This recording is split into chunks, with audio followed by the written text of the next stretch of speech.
Bonjour et bienvenue au balado Vivre de la Fondation Vivere, en partenariat avec Nous TV qui me permettent de vous offrir des beaux balados à tous les mois.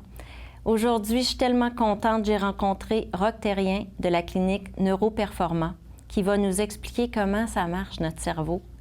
Pouvez-vous croire que l'anxiété pourrait se guérir si on comprenait ce qui se passe dans notre tête? Et lui a la solution pour ça. Moi, je ne le savais pas. J'ai fait quelques recherches, je l'ai trouvé et je vous le partage avec vous cette semaine. J'espère que vous allez en apprendre davantage. Vous pourrez aller voir sur notre site Internet pour plus d'informations.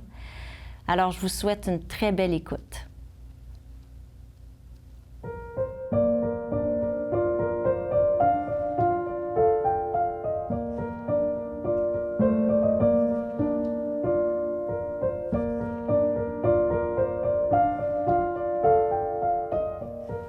Bonjour Roch, comment ça va? Ah, ça va bien, toi, Stéphanie? Ça va vraiment bien. Merci d'avoir fait le chemin venir dans notre belle région de Thetford-Mines. Ouais, ça fait plaisir. Ça fait plaisir. Écoute, moi, c'est par des recherches Internet que je cherchais. Je suis très intéressée par le pouvoir de notre cerveau.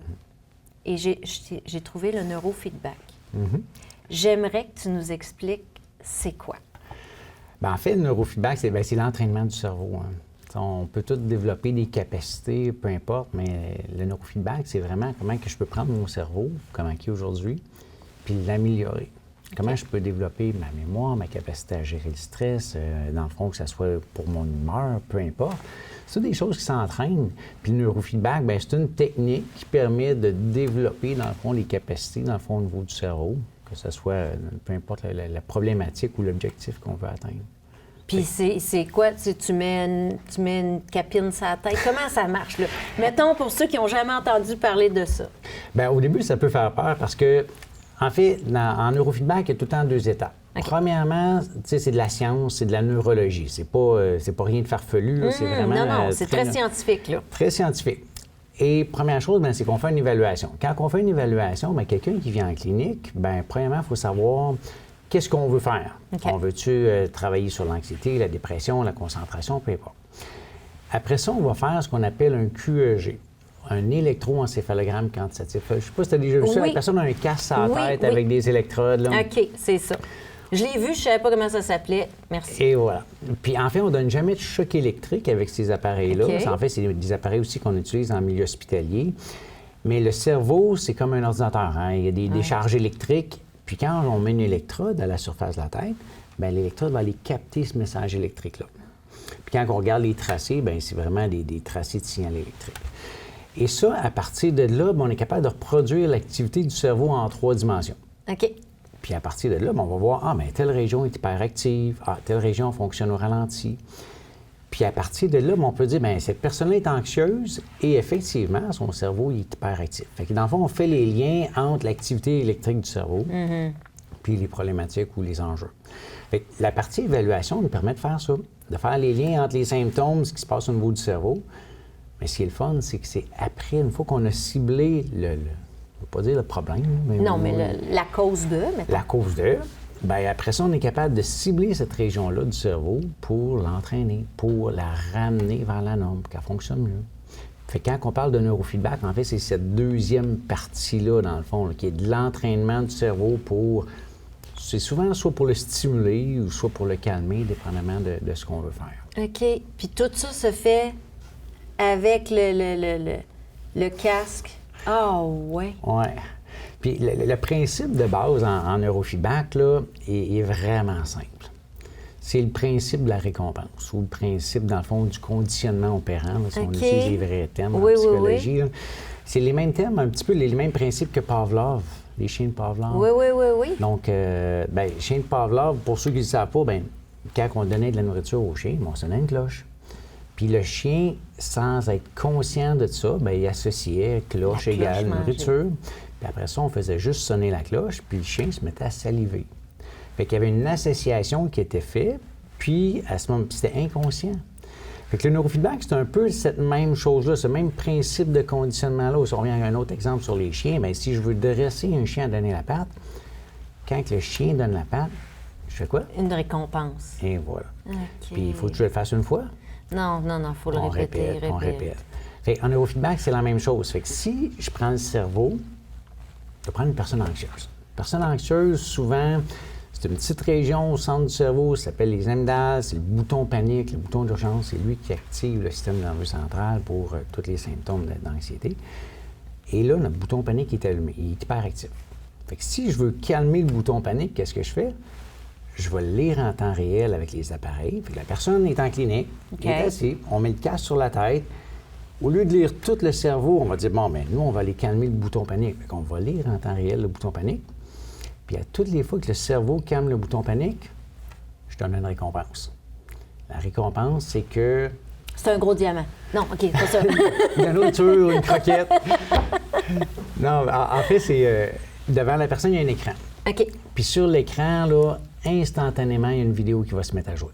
Puis instantanément, c'est 100 millisecondes. Fait que dès que le cerveau calme le bouton panique, la vidéo se met à jouer. Calme le bouton panique, la vidéo se met à jouer. Puis on répète, on répète, on répète. Pareil comme le Fait chien. qu'à un moment donné, le Neuro Association va être de... Quand tu t'en viens anxieux, tu vas voir une image qui va te calmer. Oui, Genre. Mais en fait, c'est que le cerveau, assez rapidement, ça, c'est fascinant de voir ça. Ouais. Hein, parce que si je te branche, Oui. puis que je lis ton bouton panique, puis que je commence à te récompenser quand tu le calmes, là, puis je regarde ton activité électrique, là, 4, 5, 6 minutes après, là, ton cerveau va avoir compris que c'est en calmant mon bouton panique que la vidéo se met à jouer. Fait que je vais me mettre à calmer mon bouton panique. Puis on va le voir sur les tracés d'électroencéphalographie. Le cerveau, là, c'est impressionnant. En dedans de 4, 5, 6 minutes, il fait ce lien-là, puis il va commencer à se moduler pour aller calmer le bouton panique. Le même principe que le chien. Au bout de 4-5 minutes, il a compris que c'est en donnant la patte qu'une récompense, bien, il va se mettre à donner la patte. C'est fascinant. C'est fascinant. Puis qu'est-ce qui a fait que tu es allé dans ce domaine-là? Bien, c'est quasiment une histoire de au famille. hasard. OK. Quasiment une histoire de famille. En fait, je viens d'une famille plus du côté scientifique, si on peut dire. OK. Je me rappelle quand j'étais jeune, mon père a fait des études sur les impacts à la tête, puis il était prof à l'université, puis il y avait un laboratoire de recherche, puis tout ça. Fait que j'étais jeune, je suis un petit peu mêlé à tout ça. J'étais immersé un peu dans ce domaine-là. Mon frère étudiait en médecine. Puis c'est quand il faisait son fellowship en médecine qu'il a entendu parler du neurofeedback. Là, ça fait 30 ans de ça. Puis mon frère en a parlé à ma sœur, Francine. Moi, je suis le plus jeune des trois. Ah, le bébé. Fait que moi, je suis ce que les autres disent. Ben oui, je sais bien. On est de même. Puis ma sœur, elle a suivi ses formations en neurofeedback. Ça doit faire 25 ans de ça. Elle a commencé à pratiquer, mais c'était pas sa pratique première. Puis, il y a une douzaine d'années, concours de circonstances, je passe du temps avec ma sœur, puis elle monte un peu dans son bureau à travailler. Elle me dit, regarde mes appareils, je fais du neurofeedback. J'ai dit, c'est quoi ça, le neurofeedback? Puis là, elle m'explique un peu comment ça fonctionne. Puis là, elle m'a expliqué les cas qu'elle a eus avec des jeunes enfants. Elle dit, regarde, lui, là, à l'école, là, il était en échec total, puis j'ai travaillé ça, puis maintenant, ça va super bien à l'école. Puis j'ai dit, wow! Tout le monde devrait avoir accès à ça. Puis là, je me suis mis à m'intéresser à ça. Puis c'est là qu'on a vraiment... Bien, regarde, moi, ma mission, c'est de faire connaître ça à tout le monde. Puis c'est là qu'on a démarré Neuroperforma, puis que finalement, on s'est vraiment concentré en neurofeedback. On a évolué là-dessus. Fait que c'est un peu ça qui m'a amené dans... Ça fait combien d'années que vous faites ça? Ça fait depuis 2012. 2012, ça fait 12 quand ans. même. Ouais. Quand même. Ben, c'est une chance Google. Ouais. Bien, parce que ça m'intéresse parce qu'on entend parler, on commence avec le EFT, le PNL, puis c'est tout ça, là, de travailler ton cerveau, puis là, tu tapotes un peu, puis là, lui, il enregistre des affaires, puis tu te déprogrammes. Puis moi, dans la sclérose en plaques, c'était ça aussi. On m'a dit, déprogramme-toi de ce qui te rend malade. Ouais. Mais la reprogrammation, c'est plus compliqué qu'on pense aussi. Mais là, ça me fascine. Puis là, c'est sûr que je vais la mettre, cette petite capine, et on va aller travailler mon anxiété parce que je suis TDAH. Et TDAH, la seule façon qui fait en sorte que ça me provoque de l'anxiété parce que ça n'arrête pas de tourner là-dedans, là. Ouais. Fait que la seule affaire qu'on a réussi pour me stabiliser, c'était vraiment ça. Il faut que je commence par calmer mon anxiété pour que le hamster arrête de courir puis que j'arrive à être concentrée assez longtemps sur quelque chose que je suis en train de travailler sans imaginer que ça pourrait virer mal. Mais c'est hyper fascinant, le cerveau. puis de savoir qu'on peut aller traiter plein de choses. Parce que là, l'anxiété, on se dit, OK, parfait, mais vous traitez beaucoup plus grand que ça. Oui. Je dirais qu'il y a à peu près, en clinique, à peu près une dizaine de pathologies là, qu'on adresse. Puis on n'en est pas arrivé là du jour au lendemain. Hein? Non, le neurofeedback, là, ça a commencé, ça fait longtemps. Là. Souvent, on pense que c'est nouveau. Là. On pense que je n'en ai pas entendu parler, ça doit être vraiment nouveau. Mais non, ça existe depuis 1967. Fait que ça fait longtemps. Puis après ça, bien, graduellement, les premières pathologies, en fait, la première pathologie qui a été traitée avec le neurofeedback, c'est l'épilepsie. Ah, Puis ça, c'était en 1974. On remonte à loin. Je fais un peu d'historique. Ben oui, c'est parfait. Puis après ça, bien, c'était beaucoup les troubles d'attention. À partir de 77, 78, les troubles d'attention, ils ont réalisé que ça fonctionnait bien. Fait que ça a été vraiment la première problématique, dans le fond, qu'on a adressée. Après ça, jusqu'à les années 2000. Puis après ça, ça peut aussi fonctionner pour l'anxiété. Ça peut aussi fonctionner pour la dépression. Puis plus que ça va, plus que les études sortent. Puis là, maintenant, bien oui, on va parler, bien sûr, des troubles d'attention, anxiété, dépression, mais les commotions cérébrales, la douleur chronique, fibromyalgie, la schizophrénie, maintenant qu'il y a des études qui sortent là-dessus, l'autisme. Même un congrès dernièrement, il disait que le neurofeedback, c'était l'approche qui amenait le plus de bénéfices chez les personnes autistes. Fait, il y a plein de pathologies comme ça qu'on ne pensait pas que le neurofeedback pouvait avoir un effet. Puis finalement, on se rend compte, bien, quand ça a un lien avec le cerveau, quand on l'entraîne puis il fonctionne mieux, on peut aider bien des problématiques, que ce soit la dépendance, les chocs post-traumatiques aussi. Puis il y a énormément d'études, en fond, aux États-Unis qui se font là-dessus. L'armée américaine, c'est d'après moi les plus avancés dans ce domaine-là. Puis on a eu la chance, de question de famille, puis tout ça. Ben oui. Ma sœur, elle a une capacité à se faire des liens puis des amis, puis moi, le petit jeune, je suis en appel. Ben c'est ça. Ben là, il faut que ça vale de quoi d'être le bébé de la famille, là. Ben oui, puis il faut bénéficier de l'expérience des autres. Je sais bien. Puis ma sœur Francine, elle a une capacité à se faire des liens puis des amis. Puis quand elle a commencé en neurofeedback, là, il y a plusieurs années, c'était un petit monde, hein? Il y avait peu de professionnels, puis les gens qui sont maintenant des sommités mondiales, qui sont plus inaccessibles, bien, Francine, elle, c'était ses amis, puis tout ça. Fait qu'elle s'est mis vraiment d'amitié avec des personnes qui sont des sommités aujourd'hui, dont Mark Zola. Mark Zola, c'est lui qui dirige les programmes de l'armée américaine à Fort Campbell. Puis lui, c'est un neuropsychologue qui gère tous les programmes qui ont déployé ensuite. Puis neurofeedback, ils l'ont instauré. Quand on a commencé, bien, Francine, elle l'a rencontré dans un congrès, ils sont devenus amis, puis finalement, il nous a pris un peu sur son aile, il a dit « Venez à la base de Fort Campbell, on va vous montrer comment ça marche, qu'est-ce qu'on fait. » Puis après ça, bien, vous pourrez l'utiliser dans le fond au Canada. Fait qu'on a bénéficié des avancées de ce côté-là. Puis là, c'est là qu'on se rend compte que pour les chocs post-traumatiques et les substances, tout ça, dans l'armée, sont bien en avant sur bien d'autres mondes. Puis c'est de la même façon que ça fonctionne. C'est toujours la même façon. On met le casque, vous allez voir où ça répond, puis vous allez... Bien, c'est que ça a beaucoup évolué. Hein? Avant, parce qu'en fait, les systèmes ont évolué en termes de technologie. Puis ça, tu regardes en un petit peu sur Internet, des fois, tu vas voir des systèmes là, qui avaient juste une électrode ou deux électrodes. C'est qu'au début, on ne regardait pas le cerveau en 3 dimensions parce que les systèmes ne nous permettaient pas de le faire. OK. Fait qu'on prenait des lectures à certains endroits, à la surface du cerveau, puis là, on pouvait dire « Ah, ben oui, ça, c'est hyperactif » ou « ça fonctionne au ralenti ». Fait que ça fonctionnait, là. Puis ce qu'on appelle les systèmes conventionnels, ça marche encore, mais le nombre de séances est plus élevé, puis tu peux pas aller au centre du cerveau. Voir tout l'ensemble, parce que j'imagine que ça ne doit pas réagir juste à un endroit. Il y a des trucs qui doivent avoir comme certains liens. Oui, puis exemple, comme maintenant, on va parler beaucoup de brain network, des réseaux neuronaux. Fait que quand on parle de réseau, c'est pas juste une région dans le cerveau qui est responsable, c'est plusieurs régions ensemble qui vont travailler en équipe pour faire une fonction spécifique. Fait que maintenant, les systèmes, quand je faisais juste lire un endroit, je pouvais pas lire un réseau neuronal. Fait que maintenant, je suis capable de voir le cerveau en 3D, ce qui est vraiment impressionnant. Puis ensuite, je suis capable de détacher les réseaux neuronaux. Quand je parle de réseau, là, quand on parle, exemple, dans les déficits d'attention, bien, l'attention soutenue. Qu'est-ce qui me donne la capacité de maintenir l'attention? Bien, ça, c'est un réseau. Et c'est un réseau qui implique des régions frontales et pariétales. Après ça, bien, j'ai un réseau d'attention divisé. Qu'est-ce qui fait que je suis capable de faire plusieurs choses en même temps? Bien, ça part du front puis ça s'en va latéralement. Fait que c'est des réseaux neuronal. L'anxiété, bien, je parle du bouton panique. Oui.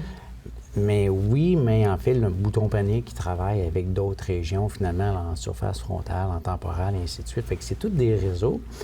Puis maintenant, ce qui fait qu'on est de plus en plus efficace en neurofeedback, c'est que, en plus de voir en 3D, fait que là, je suis capable d'aller toucher des régions au centre du cerveau, je suis capable de vraiment apprendre un réseau spécifique.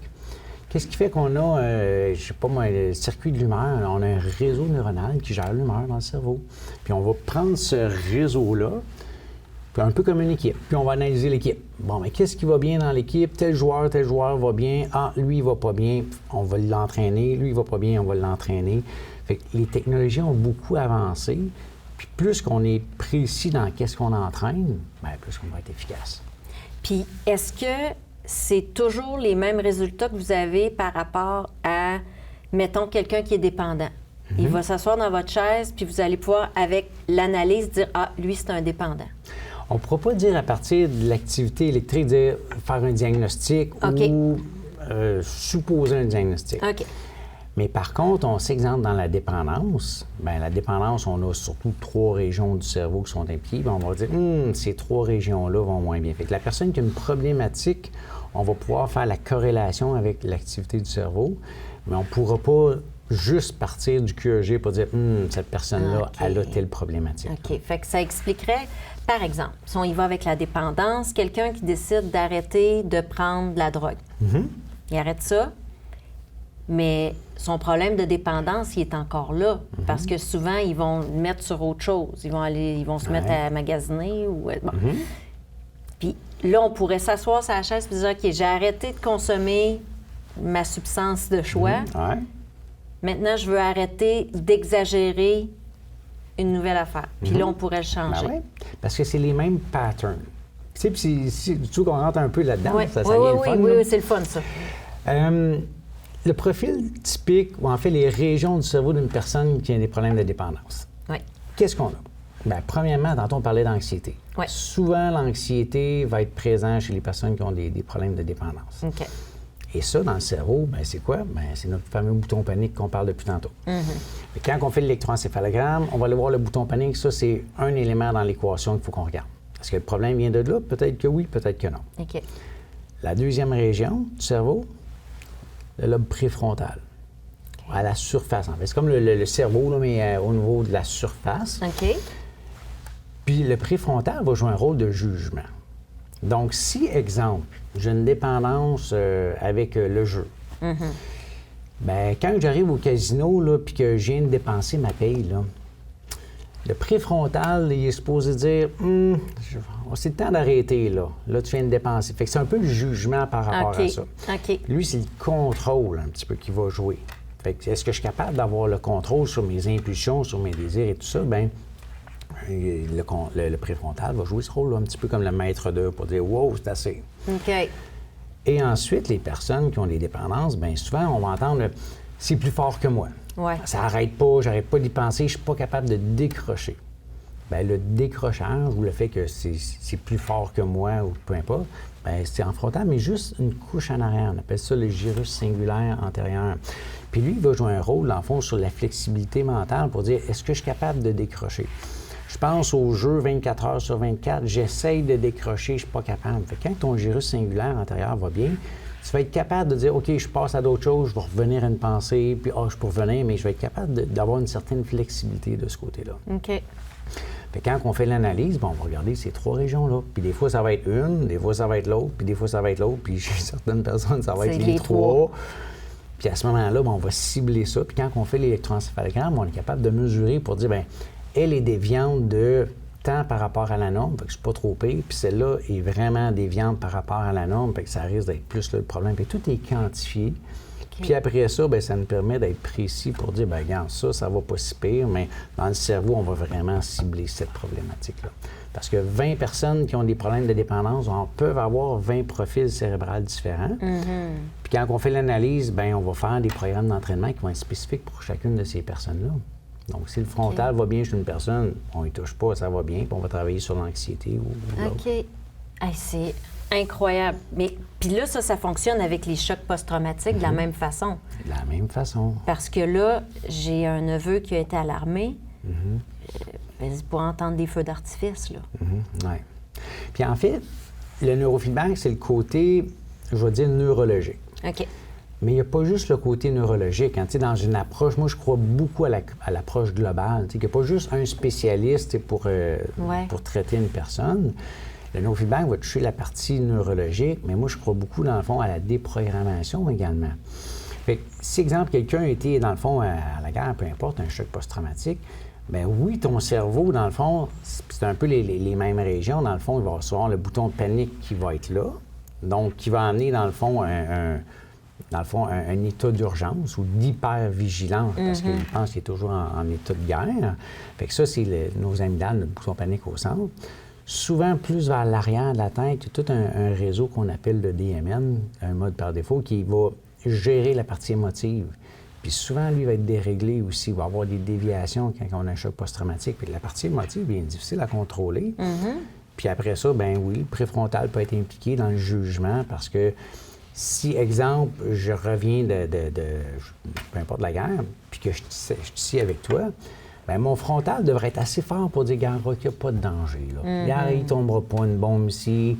On est bien, on est en sécurité, mais le frontal, il faut qu'il soit capable de jouer un rôle pour reprendre le contrôle là-dessus. Fait que oui, côté neuro, mais le cerveau, il a aussi fait des associations. Ben oui. Puis là, celui qui va raccrocher les images qui passent, parce que j'ai longtemps été en hypervigilance, quand je vivais une situation qui n'a pas rapport avec ce que j'ai vécu, mais c'est l'image de mon trauma qui me revenait. Je pensais automatiquement à ce moment-là, dans des circonstances que je ne comprenais pas. Mais ça veut dire que j'avais un neuroassociation qui se faisait de... Puis ça, il y a des techniques là, qui fonctionnent très bien pour ça. Une qui est bien connue, c'est en psychologie, ils vont parler de l'EMDR. Et puis, aux États-Unis, bien, moi, j'ai appris l'IMO, qui est dans la même famille, c'est l'intégration par les mouvements oculaires. Puis, c'est des techniques pour briser les associations. Un peu comme tu dis, je sais pas, je me fais attaquer par un chien, bien, mon cerveau va associer chien égale peur de mourir ou peu importe, je vais mourir, peu importe. Puis là, après ça, bien, dans d'autres contextes, que des fois, on n'est même pas conscient de ça. On peut être sur une terrasse, on prend un verre, on jase, puis un chien qui jappe dehors, consciemment, je ne l'entends même pas, mais là, je me mets à me sentir mal. Comment ça, je me sens mal? Bien, ton cerveau, il a entendu, il a fait le lien, puis il a ramené l'émotion qui était associée avec le chien. Et ça, l'IMO, c'est des techniques qui sont souvent assez efficaces pour ça. Ils vont t'amener dans l'état, dans le fond, pour que tu vas parler du chien. Ils vont faire des mouvements oculaires dans les différents cadrans. Puis à la fin de la séance, bien, on va parler du chien. Puis, tu vas être comme désensibilisé. Puis ça fonctionne bien. Fait que souvent, c'est différentes approches qu'on va essayer pour différentes pathologies qui va être plus efficace. Là. Puis là, les phobies, ça doit rentrer là-dedans aussi? Oui, tout à fait. Fait que si j'ai peur de traverser les ponts, bien, c'est la même chose. Fait que oui, mon cerveau va jouer un rôle que mon cerveau, il s'enflamme. Bien, OK, on va adresser ce côté-là. Après ça, quand tu viens pour passer sur un pont, bien, l'association du pont que tu as alimenté pendant tellement d'années ou par un événement marquant, bien là, ça aussi, tu vas aller travailler avec ça. Fait que ça va être souvent les psychologues ou les thérapeutes qui vont aller adresser. Nous, à l'interne, en clinique, on le fait aussi. Mais fait qu'il y a différents professionnels qui vont t'aider selon la problématique. Ouais. Puis si on parle, par exemple, de fibromyalgie, parce que malheureusement, la plupart des personnes qui ont de la fibromyalgie se font répondre par le cercle médical, c'est dans ta tête. Fait que je comprends que c'est pas imaginaire, mais oui, ça se passe dans le cerveau. Oui. Mais en fait, il y a beaucoup d'études qui se passent présentement, ou de recherche, je devrais dire, sur le neurofeedback. Est-ce qu'on en est vraiment un traitement efficace? Pour l'instant, là, moins, mais je dirais qu'en clinique, nous, ce qu'on voit, c'est à peu près 50 des personnes qui vont bien virager puis qui vont avoir une diminution partielle ou même complète dans le fond des douleurs. OK. Plus que ça avance, plus qu'on comprend qu'est-ce qui se passe au niveau du cerveau. Et en fait, quand je parlais, dans le fond, là, de ceux qui ont des douleurs, puis il y en a sûrement que tu as parlé que, quand je fais de la méditation, c'est moins pire. Les douleurs s'apaisent. Mais qu'est-ce qu'on fait quand on fait de la méditation? Bien, le cerveau vient se calmer. Et en calmant le cerveau, ben il amplifie moins les messages de douleur. C'est un peu comme s'il vient amplifier tout de suite, quand il est hyperactif, il vient amplifier tous les messages de douleur. Et ça va se passer beaucoup sur la bande sensorimotrice. On part d'une oreille à l'autre, vraiment, c'est au centre de la tête. C'est les régions qui gèrent les messages de douleur. Si ces régions-là sont hyperactives, bien, ils vont avoir tendance à amplifier. Fait que oui, ça se passe en partie dans la tête de ce côté-là, sur les bandes sensorimotrices. Et aussi, bien, s'il y a de l'anxiété après ça, bien, l'anxiété aussi amène une hyperactivité du cerveau qui va avoir tendance à amplifier, dans le fond, les messages de douleur. Les messages de douleur. Bien oui, parce que là, ton cerveau, il s'emballe, fait qu'il t'envoie des messages un peu contradictoires, puis là, ton corps réagit, en fait. Parce que souvent, chez les enfants, quand ils font de l'anxiété, ils commencent par nous dire quoi? Qu'ils ont mal au ventre, qu'ils ont mal au cœur, qu'ils sont étourdis. Fait que là, en premier, on se dit, bien voyons, qu'est-ce qui a attrapé? Mais finalement, c'est de l'anxiété. C'est l'anxiété parce que on dirait que ton cerveau se bloque, il se met à avoir mal partout, puis tu n'arrives plus à penser. Puis moi, je l'ai réalisé quand mon petit garçon, il avait 6 ans. Puis il y avait quelque chose qu'il faisait, mais dès que ça arrivait à l'école, puis qu'on y reposait la question, il bloquait là. J'ai mal au ventre, j'ai mal au cœur, je suis étourdi, je suis plus capable de penser. Puis là, ben moi, j'ai fait, OK, moi, je fais ça, mais quand je fais de l'anxiété... C'est ça qui arrive. Fait que j'ai réussi à avoir en me disant, ben là, il n'est pas malade, il fait de l'anxiété. Fait qu'on a traité l'anxiété, puis ça a arrêté. Bien, puis les personnes qui ont de la douleur chronique, fibromyalgie, bien, souvent une question d'emblée qu'on pose, c'est quand tu es moins stressé, est-ce que la douleur abaisse? Puis si la personne a tendance à dire oui, bien, souvent, ils vont très bien répondre au neurofeedback parce qu'on va être capable. L'anxiété, ça fonctionne très, très bien en neurofeedback. Là. Puis c'est probablement une des pathologies avec lesquelles ça répond mieux puis le plus rapide parce que c'est différentes raisons. C'est ciblé au centre du cerveau puis ça fonctionne bien. Fait que si la personne dit oui quand je suis moins stressé, bien, j'ai moins de douleur, bien, le taux de succès est bien plus élevé dans ce temps-là. Versus, je suis plus stressé, moins, ça ne change pas grand-chose. Bien là, des fois, le taux de succès est peut-être un peu moins élevé là, de ce côté-là. Mais c'est un indicateur. C'est un indicateur. Mais en fait, on devrait commencer par là. Il faudrait qu'on nous prescrive le neurofeedback. Ça serait tellement simple. Mais c'est vrai, si on commençait par avoir cette technique-là, je pense que ça pourrait au moins nous aider à savoir c'est quoi les prochaines actions à faire. Bien, c'est que ça donne un profil, hein? Bien, c'est ça. C'est qu'on connaît la cause. Fait que là, maintenant, on a une piste de solution pour aller au traitement. Puis, je ne sais pas si tu as remarqué, il y a quelques années, ça avait sorti publiquement, c'était les médecins qui disaient « Ah, il y a trop de diagnostics de troubles d'attention », alors que dans plusieurs cas, c'est des troubles anxieux. Mais oui. Mais quand on fait une évaluation, là, c'est difficile parce que les difficultés attentionnelles sont là, mais quelle est la cause? C'est difficile avec des questionnaires ou juste des examens comme ça, mais quand on fait un électroencéphalogramme, là, on le voit très bien. Là. Puis en clinique, je dirais, c'est plate à dire, mais on a à peu près 20 des personnes qui arrivent qui ont un diagnostic de trouble d'attention. Puis effectivement, quand on fait le profil cérébral, c'est pas un profil cérébral de trouble d'attention, c'est un profil cérébral de trouble anxieux. Puis les deux sont assez différents, puis l'électro nous permet de voir ça. Puis même aux États-Unis, il y a des places qui vont prendre l'électroencéphalogramme pour dire quelle médication on devrait prendre. Bien, c'était ça que j'allais venir à ça, parce que quand tu fais une dépression, ils ont de la difficulté à te médicamenter, puis il faut que tu essayes plein de trucs. Mais là, si on commençait par ça, j'imagine que ça pourrait nous aider à médicamenter la zone qui est plus problématique. Oui, tout à fait. Puis l'anxiété, dépression, c'est un bon exemple parce que l'anxiété, c'est un cerveau qui est hyperactif. Oui. Puis je le vulgarise de même, c'est un peu plus complexe, là, mais c'est un cerveau qui a trop de fréquences rapides qu'il faut que je le calme. Et probablement que des fois, les difficultés attentionnelles viennent de ça, parce que le cerveau est tellement hyperactif qu'il ne peut pas être efficace.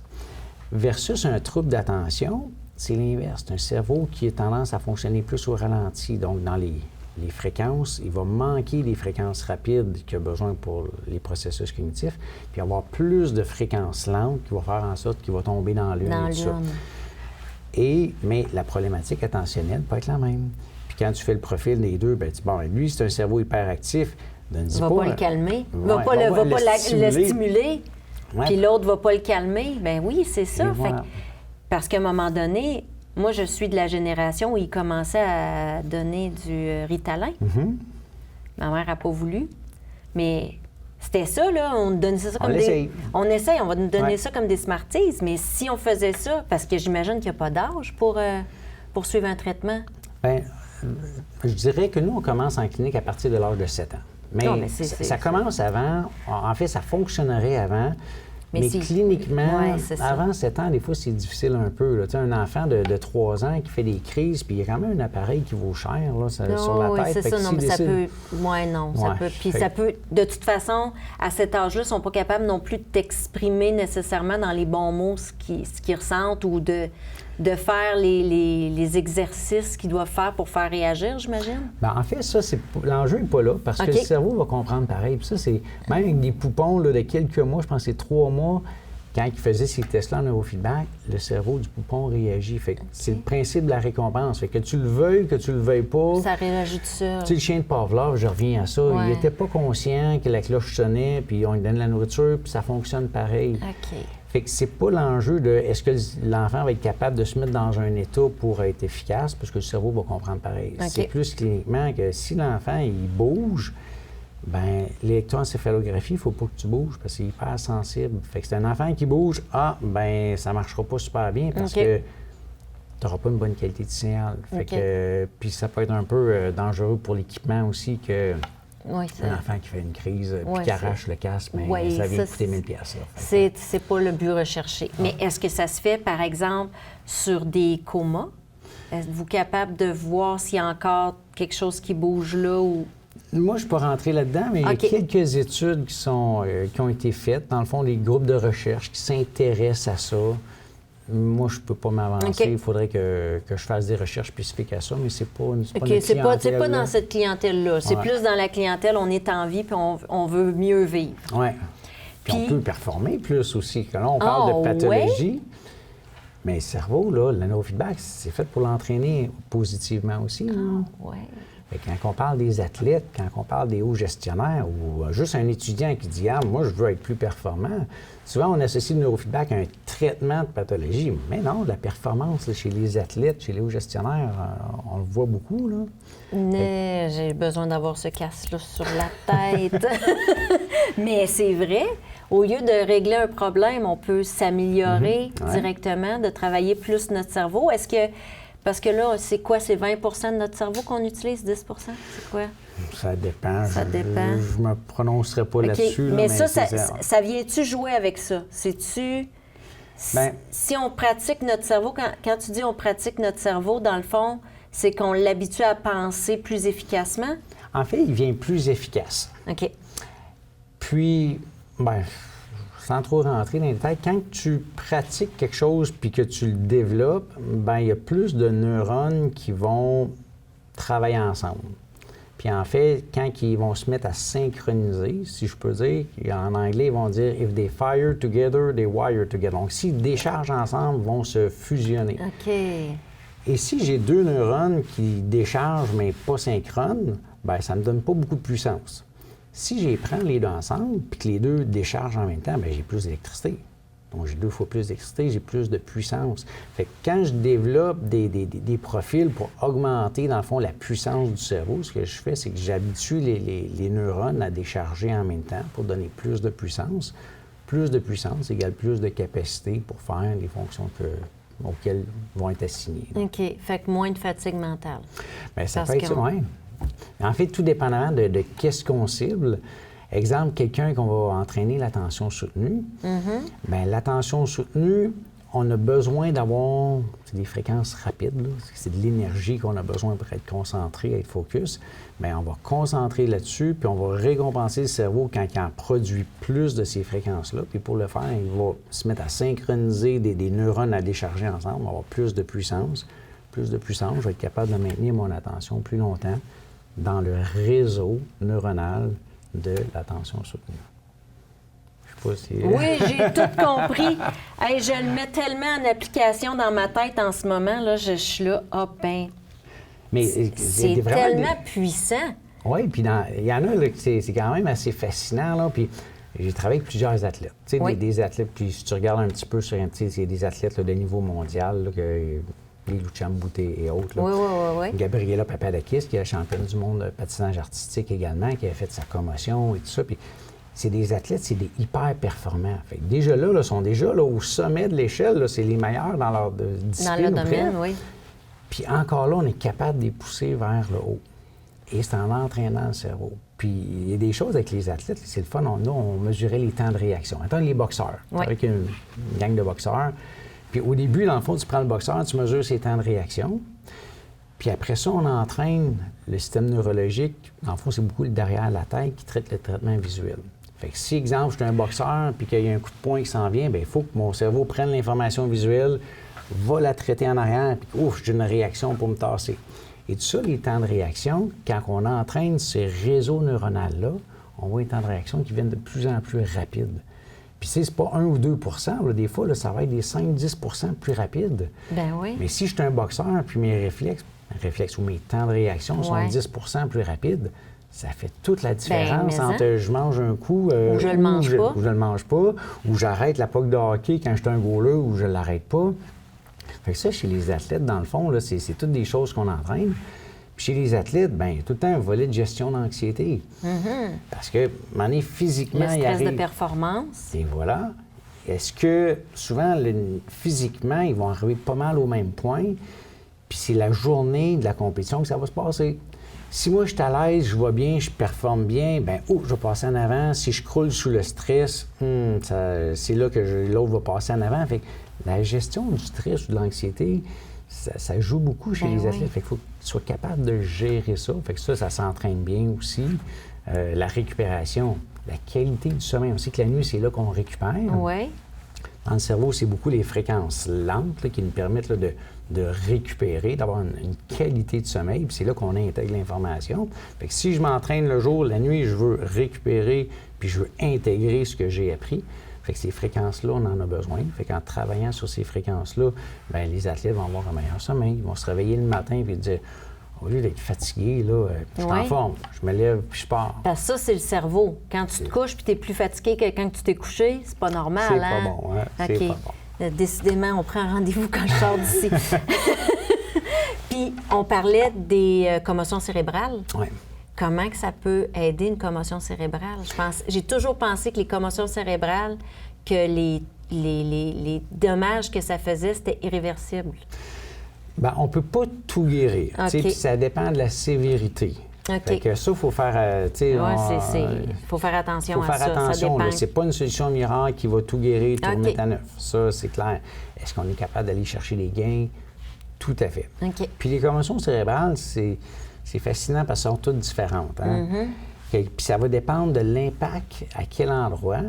Puis, à partir de là, bien, les symptômes vont être différents. Je vais te donner 2 exemples. Oui.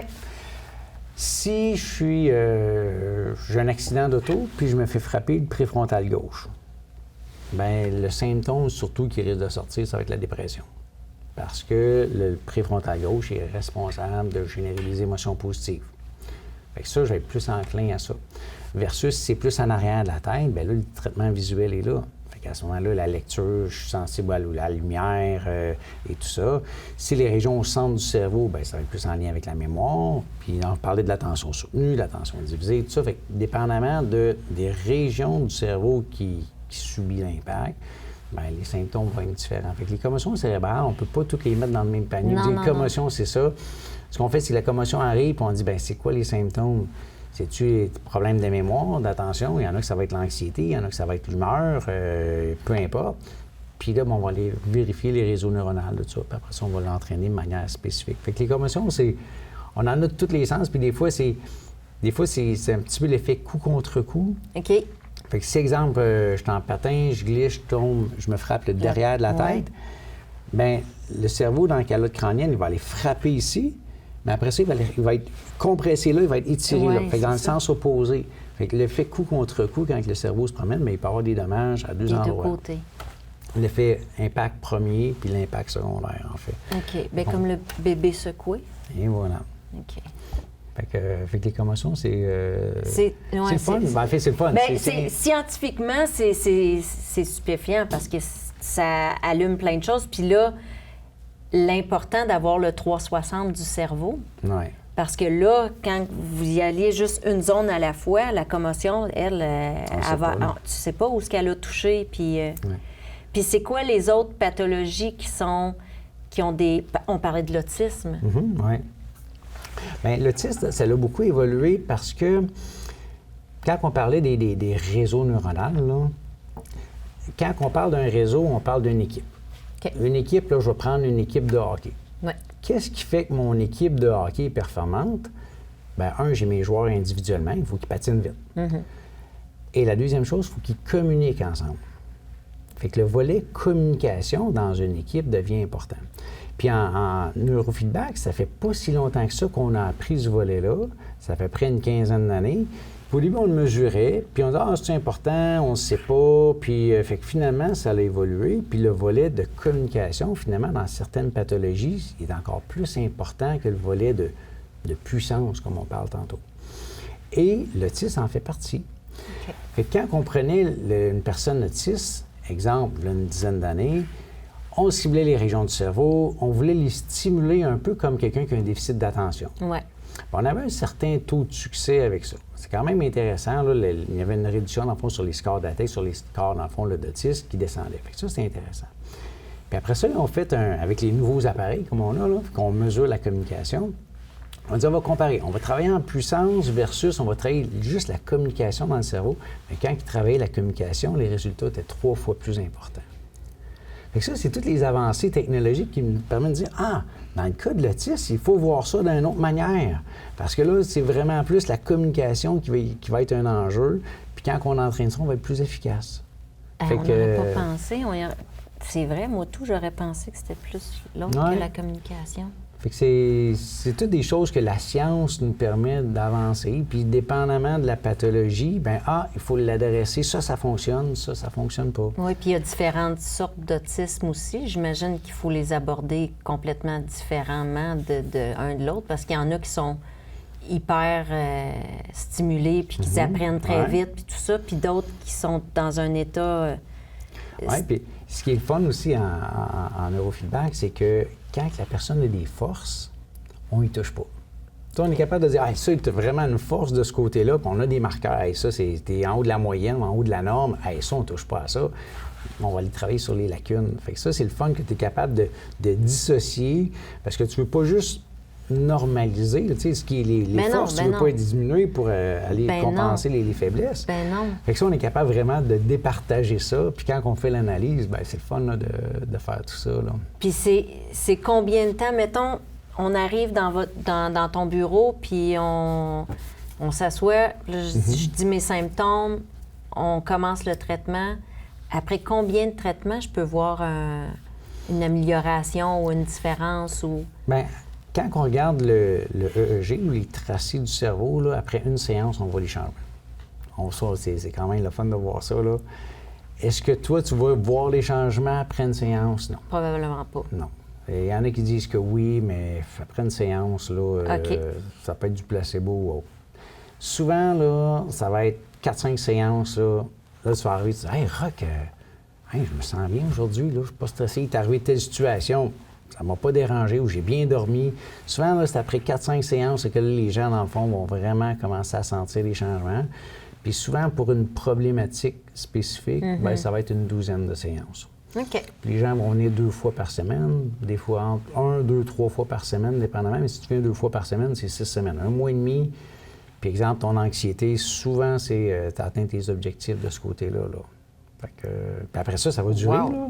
Ben oui, c'est ça qui est fantastique, c'est que ça dure, parce que là, ton cerveau, il est habitué à quelque chose, puis là, il a compris. Et fait qu'il change pas. Ouais.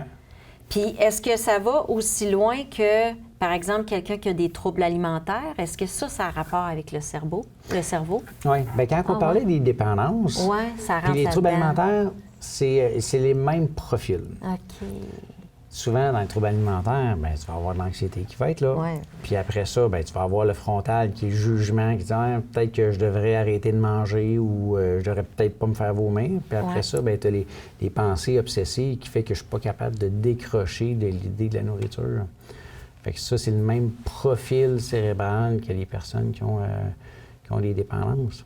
Puis dans tout ce volet-là, moi, je trouve vraiment que l'accompagnement est important. T'sais, oui, il y a le côté neurologique, mais d'aller chercher de l'accompagnement, ça, c'est vraiment la clé du succès, là, parce que oui, ça peut aider. Puis en fait, puis souvent, juste le neurofeedback va faire une grosse différence, mais moi, je trouve que le fait d'être accompagné là-dedans, bien, ça fait une différence, là. Oui, parce que dans n'importe quoi, on arrête ça, mais il faut comprendre pourquoi qu'on est allé vers ça.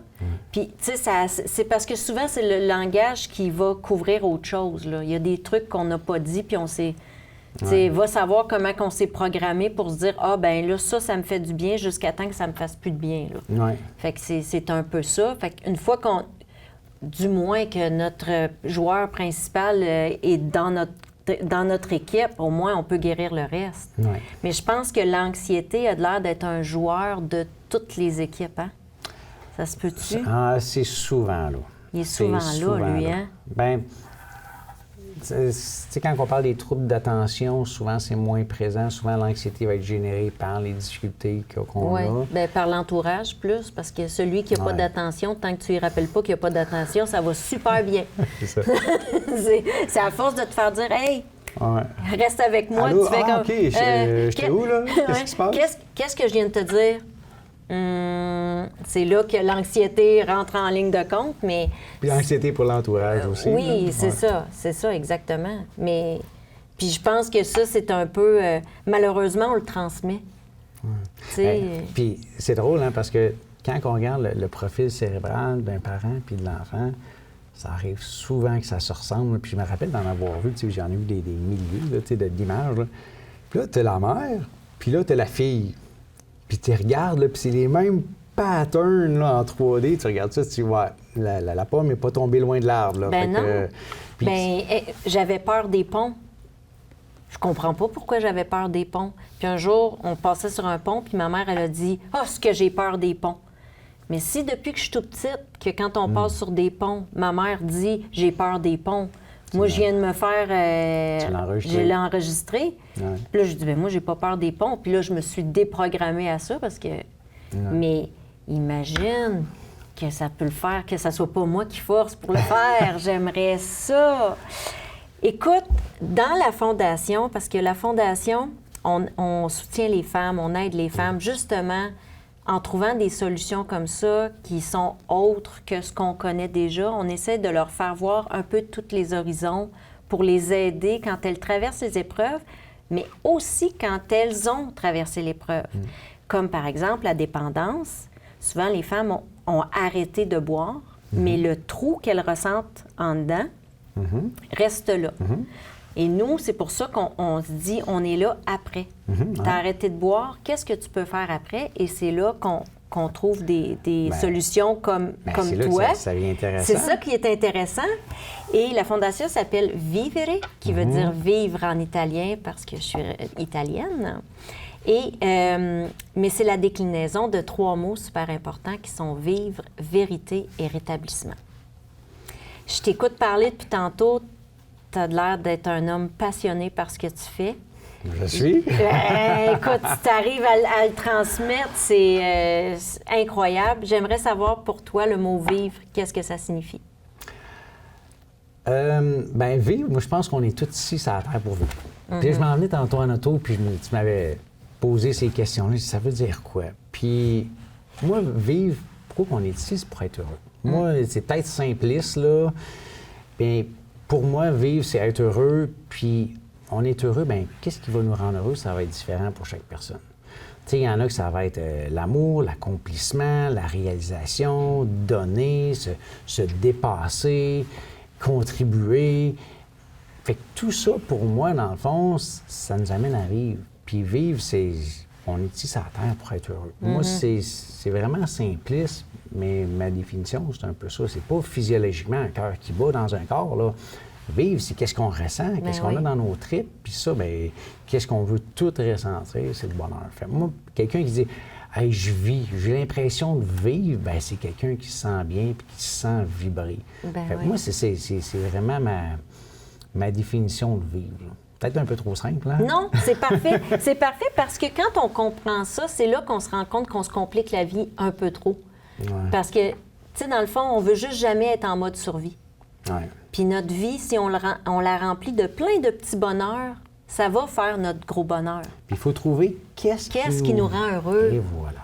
Si j'aime pas ça, faire ça, ça me rend pas heureux, ça m'amène pas à vibrer, mais fais autre chose. Puis trouve qu'est-ce que t'aimes, puis tu vas là-dedans, tu vas t'épanouir. Puis en t'épanouissant, quand t'es bien, là, tu rayonnes, puis c'est là que t'es capable de contribuer aux autres. Si moi, je me sens bien, je vais partager, je vais vouloir aider, je vais être de bonne humeur, je vais dégager de l'énergie positive. Comme des fois, tu rentres dans une pièce, « Hey, il me semble que je me sens bien avec cette personne-là. » Fait que tu vas contribuer au bonheur des autres. Mais quand toi, tu te sens pas bien, c'est difficile de faire rayonner autour de toi. Oui, c'est sûr. Il faut que nos vibrations soient hautes pour qu'on attire des autres. Puis,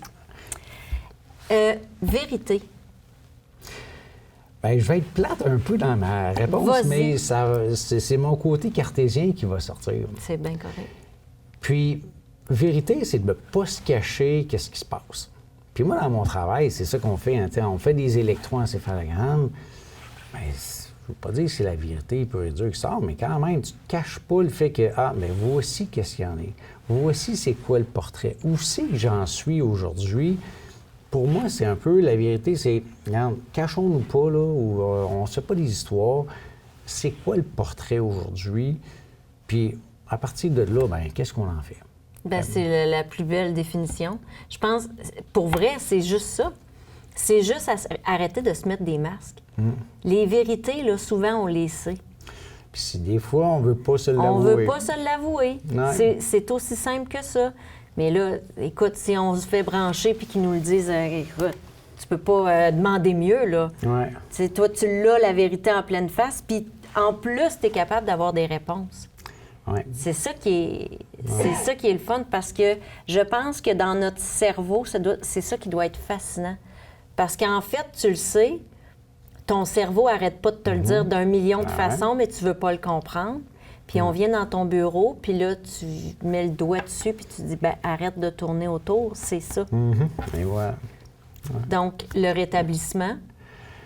Bien, le rétablissement, moi, je trouve que c'est la partie qui est le fun. Parce que pour moi, rétablissement, c'est prendre un pas dans la direction que je veux. Puis, les trois termes, là, je trouve que ça fait une boucle. Puis, l'objectif, dans le fond, je reviens, tu sais, au début, vivre, c'est l'objectif, c'est d'être heureux. Ça, c'est l'objectif. Pour y arriver, bien, c'est quoi l'état de la situation aujourd'hui? La vérité va sortir. Puis après ça, qu'est-ce que je fais pour atteindre mon objectif du départ? Fait que la partie rétablissement, moi, c'est la partie qu'on se met en action. Pour moi, rétablissement, ça veut dire faire un pas en avant, prendre action, aller dans la direction qu'on veut. Fait que pour moi, c'est très positif. Même, tu sais, le parti rétablissement, je vois plus ça comme un entraînement.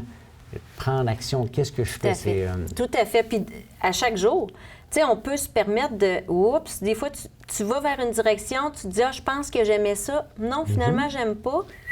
On revient. Et c'est une boucle, oui. C'est ça qui est important. C'est pour ça qu'on a choisi ces trois mots-là, parce que je pense que si on les mettait vraiment en application consciemment, on verrait que finalement, la vie est simple, mais qu'on se la complique parce que justement, pour vivre, il faut qu'on fasse des choses qu'on aime. Puis des fois, c'est quand tu n'es pas dans la bonne route que tu fais pas des choses que tu aimes. Puis il faut que tu te rétablisses dans... Puis là, c'est parce qu'on a trop longtemps mis le mot rétablissement juste sur une maladie. Tu es malade, tu te rétablis. Mais je pense que chaque étape de notre vie, on doit continuer d'avancer, de chercher qu'est-ce qui nous rend heureux, qu'est-ce qu'on aime faire comme travail. Puis tu sais, aujourd'hui, à l'époque de nos parents, là, ils commençaient un travail, ils le faisaient toute leur vie. Aujourd'hui, nos jeunes, on les oblige plus à être... Faut que tu te réajustes. Tu te réajustes, tu reviens, tu fais ce que tu aimes. Tu sais, est-ce que t'as-tu commencé toujours dans le métier de la médecine ou t'as bifurqué? Non, moi, j'ai bifurqué. Oui, hein? On se réajuste et tout ça. J'ai toujours été passionné par la santé, ça, c'est sûr. Mais je suis ingénieur de formation. Mais initialement, toute la médecine, le domaine de la santé, je voulais m'en aller là-dedans. Finalement, bon, d'autres intérêts, puis finalement, bien, je suis revenu à ça après. Fait que oui, c'est... Mais comme un ingénieur, tu es dans la mécanique, mais du cerveau. Ouais, c'est le raisonnement, la logique. Tu sais, quand on parle d'électroencéphalogramme, tu sais, c'est des mesures objectives, c'est de la logique derrière ça. Quand on regarde les appareils, ben, tu sais, c'est du courant électrique. Moi, je suis à l'aise là-dedans. Fait que tout ce qui est le fonctionnement, puis là, on vient joindre à ça la santé des personnes. Puis c'est là que ça devient important. Pour moi, en fait, là. Parce que ce qu'on fait, ça change la vie des gens. Puis c'est là que moi, ça prend tout son sens, là. C'est là que... Qu'est-ce qui fait qu'on est rendu là aujourd'hui? On a 9 cliniques, on a 90 personnes qui travaillent dans l'équipe, c'est tout dans un même objectif, aider les personnes. Puis moi, je continue de pousser parce que moi, je pense qu'on est la solution à des fois des enjeux qu'on avait de la misère à aborder ou que les taux de succès, je pense qu'on peut être un élément dans l'équation. Puis ça, c'est valorisant. Ça, c'est le fun. Quand je croise des clients cliniques, là, puis ils me disent « Ah, monsieur Terrien, je veux juste vous dire, là, ça a changé ma vie. » Puis là, ils me racontent leur histoire. Moi, là, ça n'a pas de prix, là, ça. Ben là. non, c'est tellement gratifiant. Moi, je retourne dans mon bureau, puis OK, il faut qu'on continue de développer, il faut qu'on s'améliore, il faut qu'on rende ça plus accessible. Fait que moi, moi, j'ai la plus belle job du monde parce que je contribue d'une certaine manière au bien-être des gens. Là. Ben oui. Écoute, l'heure est déjà passée. Ça a bien été, hein? C'était fascinant. J'espère sincèrement qu'on va pouvoir faire quelque chose avec la Fondation parce que je pense que ça va aider énormément de femmes à comprendre ce qu'ils ont, les chocs post-traumatiques, souvent ceux qui ont vécu de la violence conjugale et tout ça, qui ont des troubles avec l'hypervigilance. Fait que merci infiniment d'avoir partagé ça avec nous. C'était bien le fun. Oui, ça a été vraiment le fun. Écoutez, j'espère que vous avez aimé ça autant que moi. Roch, merci. Et continuez de nous suivre. Vous allez avoir toutes les informations de Neuroperforma sur notre site Internet. Et n'oubliez pas qu'il n'est jamais trop tard pour commencer à vivre. Merci.